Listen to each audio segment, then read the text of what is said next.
Hello guys, welcome to my channel. നമ്മളൊരു അടിപൊളിയായിട്ടുള്ള beef കറി ആയിട്ടാണ് വന്നിരിക്കുന്നത്. ആദ്യം തന്നെ ഒരു കുക്കർ എടുത്ത് കഴുകി മാറ്റി വെച്ചിട്ടുള്ള ബീഫ് ഇട്ട് കൊടുക്കാം. ഇനി അതിലോട്ട് കുറച്ച് ഉപ്പ്, ആവശ്യത്തിനുള്ള മഞ്ഞൾപ്പൊടി, പിന്നെ ലേശം വെള്ളവും കൂടെ ഒഴിച്ച് 1/2 കപ്പ് വെള്ളം തന്നെ ഒഴിച്ചിട്ടുണ്ട്. അതും കൂടെ ഒഴിച്ച് നല്ല രീതിക്ക് തന്നെ അതിനെ ഒന്ന് വിസിലേൽപ്പിച്ചെടുക്കാം. ആ സമയം കൊണ്ട് നമ്മൾ ഒരു പാൻ എടുക്കുക.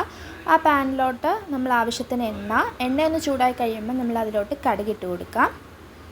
കടുകൊക്കെ പൊട്ടി വരുമ്പം കറിവേപ്പില ഇട്ട് കൊടുക്കാം. പിന്നെ നമ്മൾ ചെറുള്ളിയും പച്ചമുളകും അതുപോലെ തന്നെ നമ്മുടെ സവോളയും കൂടെ ഇട്ട് കൊടുത്തിട്ടുണ്ട്. പിന്നെ ലേശം ഉപ്പും ജിഞ്ചർ ഗാർലിക് പേസ്റ്റും കൂടെ ഇട്ട് കൊടുക്കാം.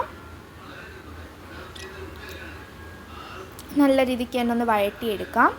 പിന്നെ നിങ്ങൾ ബീഫിന് കേൾപ്പിക്കുന്ന വിസിലെന്ന് പറയുമ്പം ഡിപ്പെൻഡ് ചെയ്തിരിക്കും. ചിലവർക്ക് 3 വിസിൽ കേട്ടാൽ 3 4 വിസിലൊക്കെ വേണ്ടി വരും.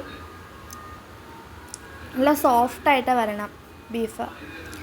ഇനി ഇത് നല്ല രീതിക്ക് തന്നെ ഒന്ന് വഴണ്ട് വരുമ്പോൾ നമ്മൾ നേരത്തെ വിസിലേൽപ്പിച്ചിട്ടുണ്ടായിരുന്ന ബീഫ് ഇട്ട് കൊടുക്കാം.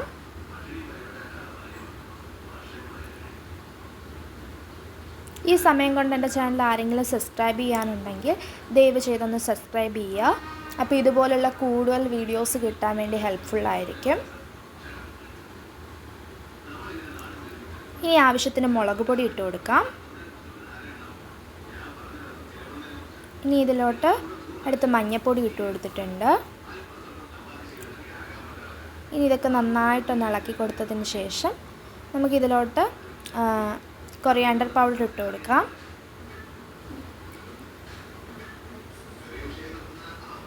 പിന്നെ കുറച്ച് മസാലയും കൂടി ഇട്ട് കൊടുത്തിട്ടുണ്ട്. ഇതൊക്കെ നല്ല രീതിക്ക് തന്നെ ഒന്ന് പുരട്ടുന്ന പോലെയുള്ള രീതിക്കായി വരണം. അപ്പോൾ ഒരു ലേശം വെള്ളവും കൂടെ ഒഴിച്ചു കൊടുക്കാം.